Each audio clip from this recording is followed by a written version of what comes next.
Assalamualaikum warahmatullahi wabarakatuh.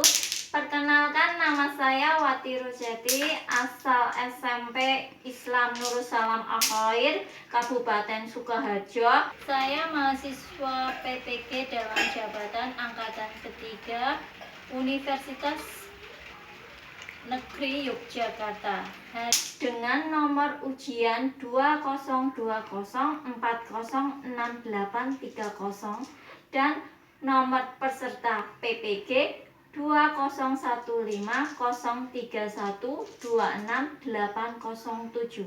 Hari ini 30 November 2020 saya akan melaksanakan uji kinerja di SMP Islam Nurul Salam Akhoir di kelas 8A1 dengan materi saluran mobilitas sosial dan dampaknya. Selamat menyaksikan. Wassalamualaikum warahmatullahi wabarakatuh.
Assalamualaikum warahmatullahi wabarakatuh.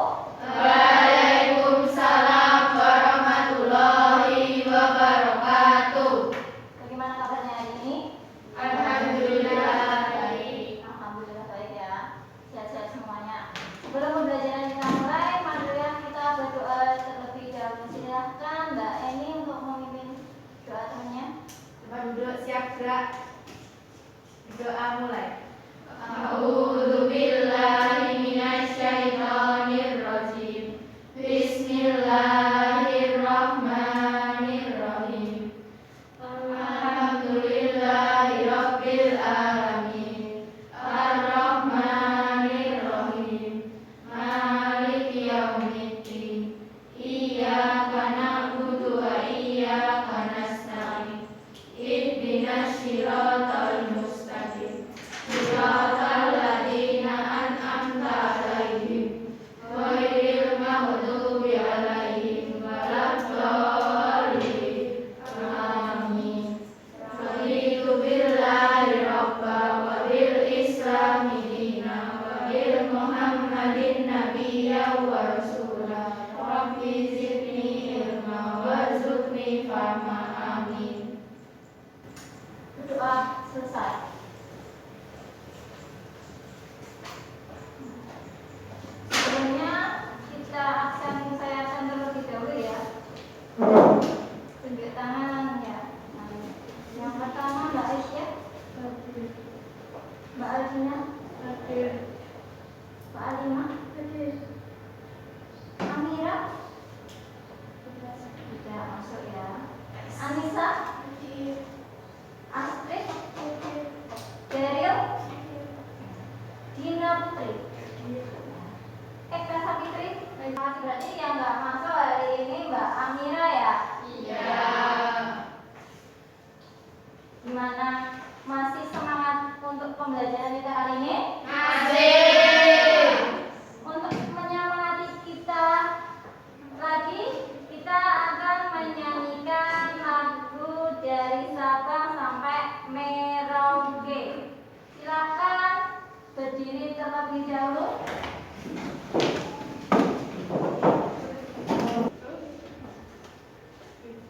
Silakan nanti menyanyikan bersama-sama.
Minggu kemarin kita membahas mengenai faktor pendorong dan penghambat mobilitas sosial. Ada yang bisa menyebutkan faktor pendorong mobilitas sosial itu apa?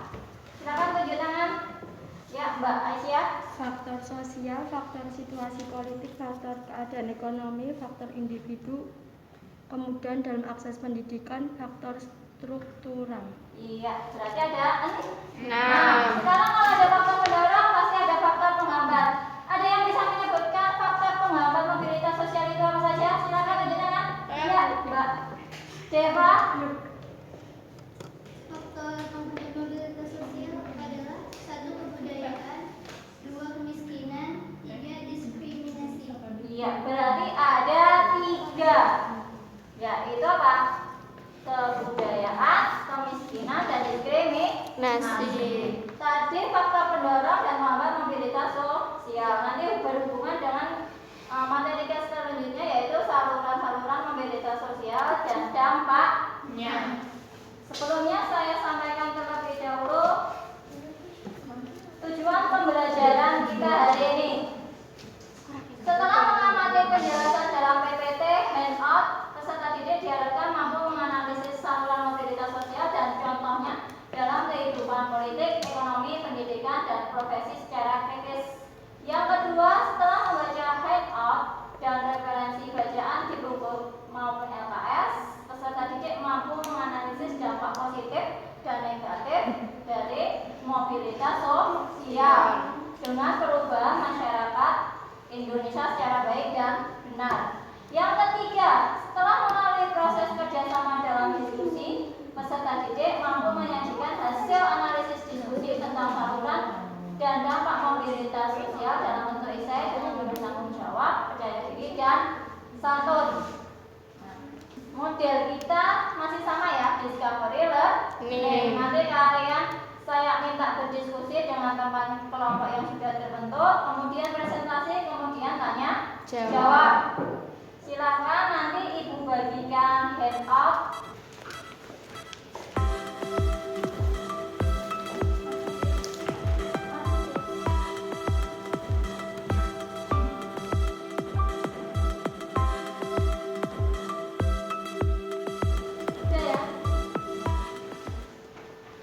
Untuk merangsang pemikiran kalian mengenai apa sih saluran mobilitas sosial itu, ibu punya sebuah gambar. Silakan kalian amati. Nanti kalian mengeluarkan pendapatnya mengenai gambar tersebut. Silakan berdiskusi dengan teman kelompok kalian.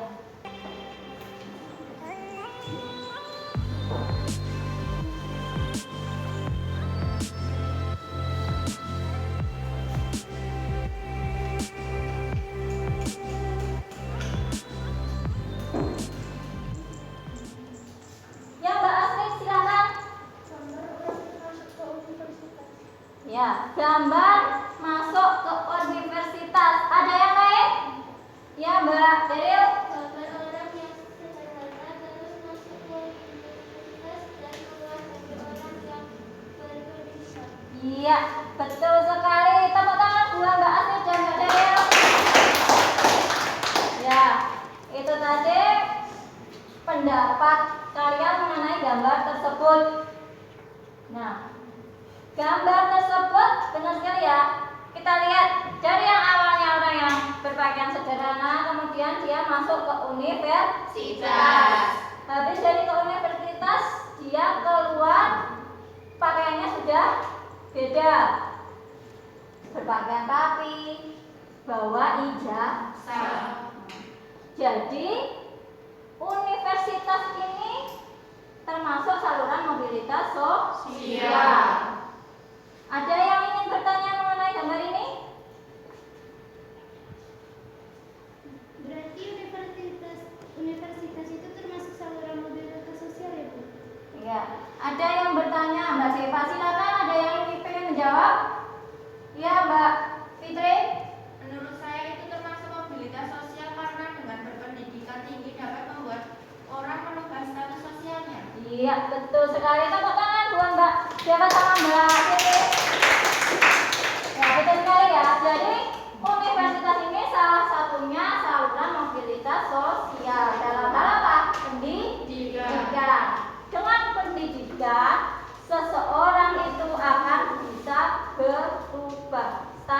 statusnya. Itu tadi mengenai gambar ini. Nah, Ibu punya sebuah video, silakan kalian amati selama 6 menit. Simak baik-baik ya. Halo anak-anak, Assalamualaikum. Selamat bertemu kembali dalam pembelajaran IPS. Semoga kalian semua sehat dan tetap semangat mengikuti pembelajaran hari ini. Kali ini kita akan membahas materi saluran dan dampak mobilitas sosial.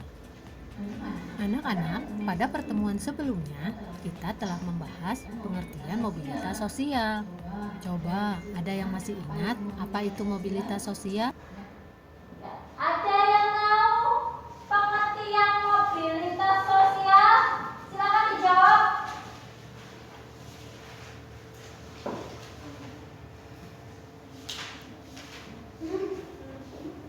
Ya, Mbak Suci, silakan. Mobilitas sosial adalah perpindahan posisi seseorang atau sekelompok orang dari lapisan yang satu ke lapisan yang lain. Ya, perpindahan seseorang dari satu lapisan ke lapisan yang lain, betul ya? Nah, lanjutkan lagi. Ya, betul. Mobilitas sosial adalah perpindahan posisi seseorang atau sekelompok orang dari lapisan yang satu ke lapisan yang lain. Anak-anak, kalian tentu berpikir bagaimana caranya agar mobilitas sosial itu terjadi. Mari cari tahu dalam pembahasan saluran mobilitas sosial berikut ini. Saluran-saluran mobilitas sosial. Pertama, pendidikan. Peran pendidikan dalam mobilitas sosial yaitu sebagai social elevator, artinya meningkatkan status dan kualitas seseorang dari yang rendah menuju ke tingkat yang lebih tinggi. Contohnya, seorang anak dari keluarga miskin mengenyam pendidikan sampai jenjang perguruan tinggi. Setelah lulus, ia menggunakan pengetahuannya untuk berusaha. Setelah ia berhasil menjadi pedagang, secara otomatis status sosialnya juga meningkat. Dari video tadi, apakah sudah jelas mengenai saluran mobilitas sosial? Belum. Ya, kalau belum saya terangkan sebentar ya mengenai materi kita kali ini. Yang kita bahas yaitu materi kita mengenai saluran-saluran mobilitas sosial. Jadi setiap orang itu dapat mewujudkan mobilitas sosial di lingkungan atau instansi tempat dia bekerja. Contohnya, salurannya. Yang pertama, pendidikan. Kedua, organisasi politik. Ketiga, organisasi ekonomi. Keempat, organisasi profesi. Yang pertama, pendidikan. Nah, pendidikan ini sering digunakan orang-orang untuk apa? Merubah statusnya. Karena orang yang berpendidikan tinggi itu akan apa? Akan lebih dihargai. Kalau pendidikannya misal S1 atau sarjana, gajinya lebih besar atau lebih kecil daripada yang pendidikannya rendah? Besar. Yang kedua, organisasi politik. Itu contohnya di situ Presiden Soekarno waktu Indonesia Merdeka dia mendirikan partai yang namanya apa? PNI. Nah, PNI. Soekarno itu tidak punya jabatan, akan tetapi dengan adanya dia mendirikan partai, dia lebih mudah untuk mencapai apa? Tujuannya, yaitu apa? Bisa menjadi presiden. Yang ketiga, organisasi ekonomi. Nah, organisasi ekonomi ini dapat memberikan kesempatan seluas-luasnya terhadap apa? Seseorang untuk mencapai mobilitas sosial. Contohnya di situ koperasi. Bergerak dalam bidang apa koperasi itu biasanya? Ekonomi. Bidang jasa. Nah, bidang jasa. Tujuan koperasi untuk menyejahterakan anggotanya. Yang keempat, organisasi profesi. Nah, besok kalau kalian sudah bekerja, pasti kalian berada dalam satu organisasi tertentu. Misal kalau guru itu PGRI. Kalau buruh biasanya ada tuh buruh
maju ke depan, tidak melihat ke belakang terus.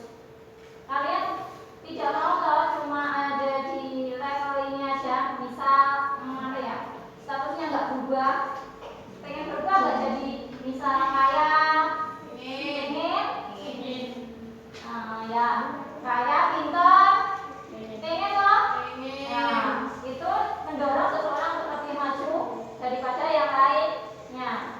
Yang kedua, mempercepat tingkat perubahan sosial. Nah, contohnya, misal seseorang itu pendidikannya rendah. Yang ketiga, meningkatkan integrasi sosial. Itu ketika seseorang melakukan mobilitas sosial, harus apa? Menyesuaikan nilai-nilai dan norma yang dia atau gaya hidup, nilai-nilai dan norma yang dianut oleh sekelompok orang. Yang selanjutnya yaitu dampak negatif. Yang pertama, terjadinya konflik. Yang kedua, gangguan psikologis. Nah, kalau konflik ini jelas ya, ketika seseorang melakukan mobilitas sosial dan dia berada di tengah-tengah masyarakat yang sudah berbeda, otomatis ada muncul konflik. Yang kedua, gangguan psikologis. Nah, gangguan psikologis ini kadang-kadang orang yang sudah mempunyai jabatan yang tinggi, dia merasa harus mempertahankan jabatannya. Nah, kalau suatu saat dia tiba-tiba dilengsek di level bawah, dia menjadi merasa takut, was, cemas, akhirnya stres, ya. Nah, dari penjelasan saya tadi sudah jelaskah? Sudah. Sudah jelaskan? Sudah. Benar? Benar. Yakin? Yakin. Yakin? Yakin. Kalau yakin, Ibu punya persoalan yang harus kalian selesaikan di LKPD. Silakan nanti berdiskusi dengan teman kelompoknya. Saya bagikan dulu ya LKPD-nya.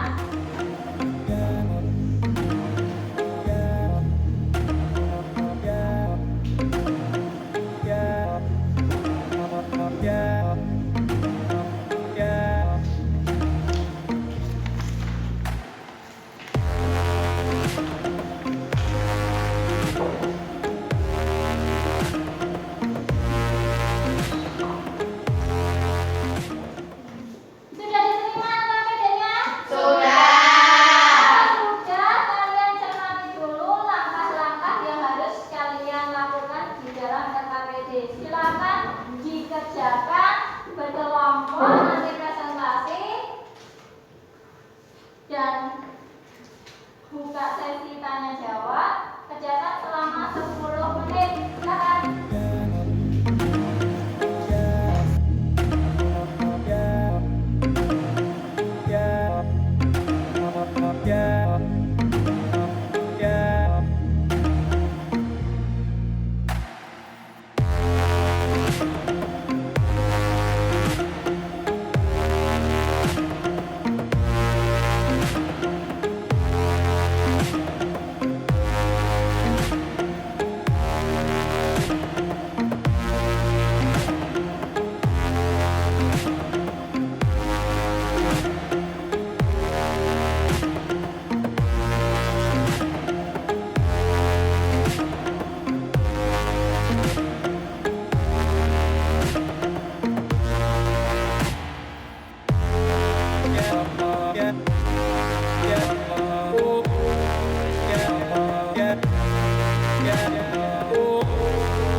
Ya,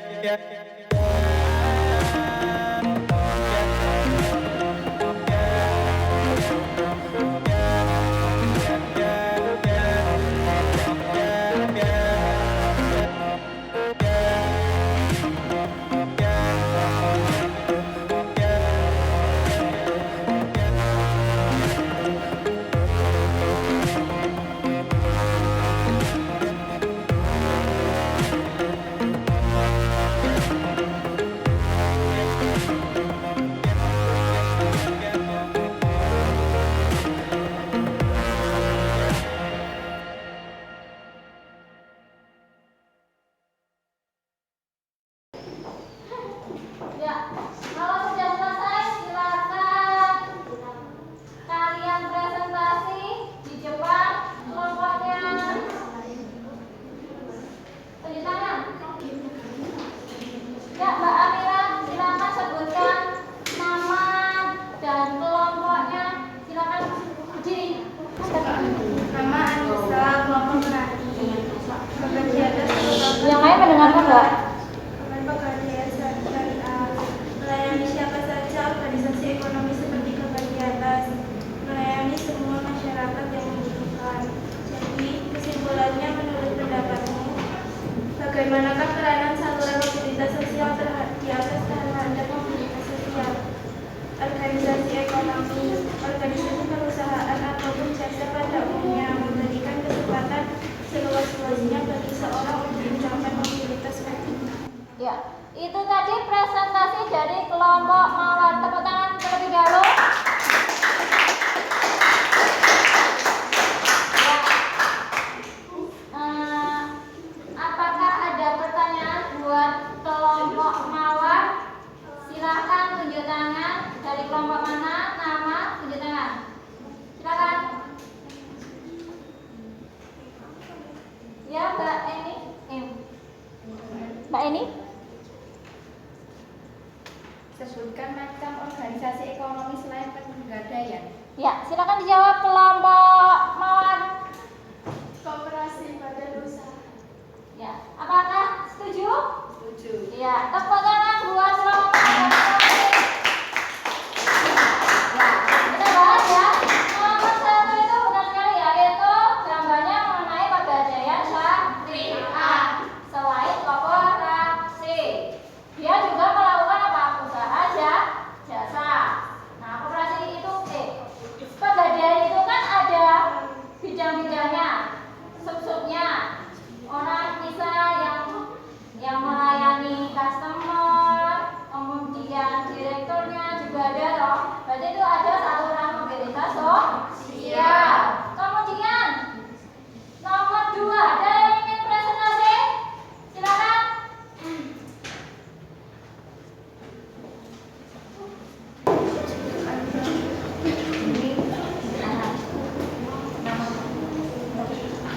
Iya, Mbak.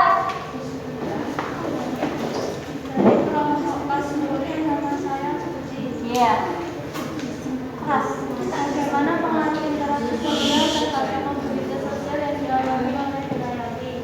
Dari orang biasa masuk ke universitas mendapat beasiswa menjadi orang sukses. Apa saja saluran dalam mobilitas sosial dalam proses Hidayati di atas? Lembaga pendidikan dan lembaga profesi. 3. Mengapa saluran tersebut berpengaruh pada mobilitas sosial yang dialami Hidayati? Karena pendidikan mengubah status seseorang.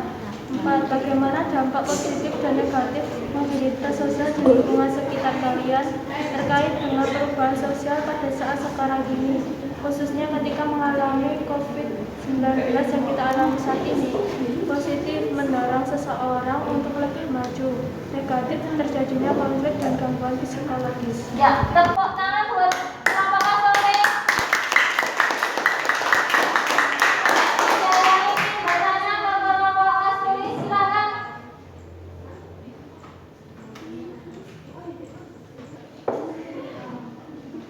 Ya, Mbak Asin, silakan.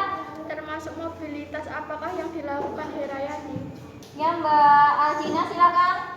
Termasuk mobilitas vertikal ke atas sosial, linding, karena pendidikan dia bisa mewujudkan cita-citanya menjadi dosen. Iya, betul sekali. Tepuk tangan buat kelompok.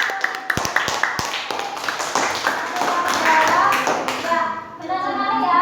Jadi yang nomor 2 itu mengenai Herayati yang melakukan mobilitas sosial dengan salurannya apa? Pendidikan dan profesi.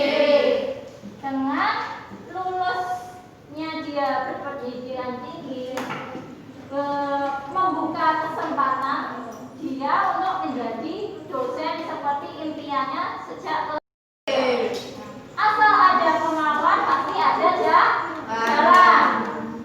Nggak usah pindah kalau orang tuanya itu dari orang yang nggak mampu, karena banyak cara untuk mewujudkan cita-cita kita ya. Nah, sampai di sini sudah jelas?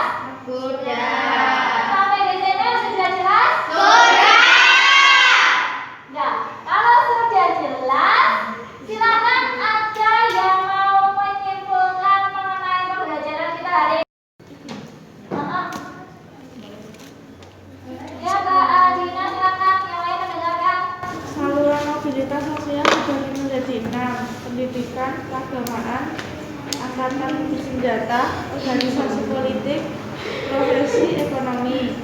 Dampak positif: meningkatkan integrasi sosial, mendorong seseorang untuk lebih maju. Dampak negatif: terjadinya konflik berukuran solidaritas kelompok. 3. Gangguan psikologis. Ya, tepuk tangan buat Mbak Adina. Sudah menyimpulkan pembelajaran kita hari ini. Ya, benar sekali ya. Jadi saluran mobilitas sosial itu ada 6. Yang pertama apa? Pendidikan. Yang kedua ekonomi. Yang ketiga angkatan bersenjata. Yang keempat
Ya, yang udah selesai silakan dikumpulkan.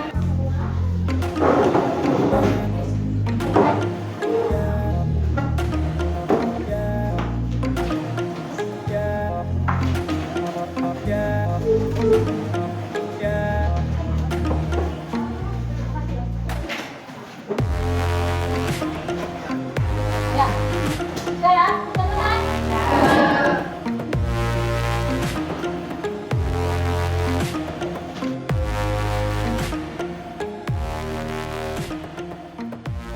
Silakan kalian refleksikan pembelajaran kita hari ini. Ada yang ingin merefleksikan pembelajaran kita hari ini? Silakan tunjuk tangan.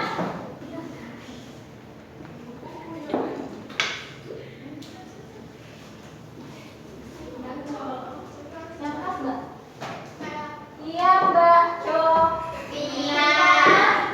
Iya Mbak Jovina silakan. Pelajaran kali ini saya senang karena bisa memahami saluran-saluran mobilitas sosial dan bisa memahami materi discovery learning. Iya. Tepuk tangan buat Mbak Jovina. Sebentar ya. Jadi nanti kalau kalian sudah besar, sudah lulus dari SMP ataupun SMA ataupun perguruan tinggi, kalian bisa melakukan mobilitas sosial. Karena mobilitas sosial ini terbuka untuk umum atau untuk kita semua. Tidak peduli itu apa itu statusnya rendah, sedang maupun tinggi. Kan kehidupan itu bagaikan apa? Roda yang selalu berputar. Kadang ada di atas, kadang ada di bawah. Kadang ada di bawah, kadang ada di atas. Nah, untuk mewujudkannya tadi ada 6 saluran, yaitu apa? Pendidikan, ekonomi, keagamaan, profesi, angkatan kesejahteraan, dan politik. Sampai di sini sudah paham? Untuk mengakhiri pembelajaran kita hari ini, silakan kalian bersimak-simak terlebih dahulu. Ya, agar kita semua sampai di rumah dengan selamat dan pembelajaran kita hari ini bermanfaat. Sebelum kalian pulang, silakan kita berdoa terlebih dahulu. Silakan Mbak ini dibuka temannya. Coba duduk, siap gerak. Berdoa mulai. A'udzubillahi minasyaitonirrajim. Doa selesai. Mengingatkan ya, besok pertemuan minggu depan kita mempelajari mengenai materi selanjutnya, yaitu apa?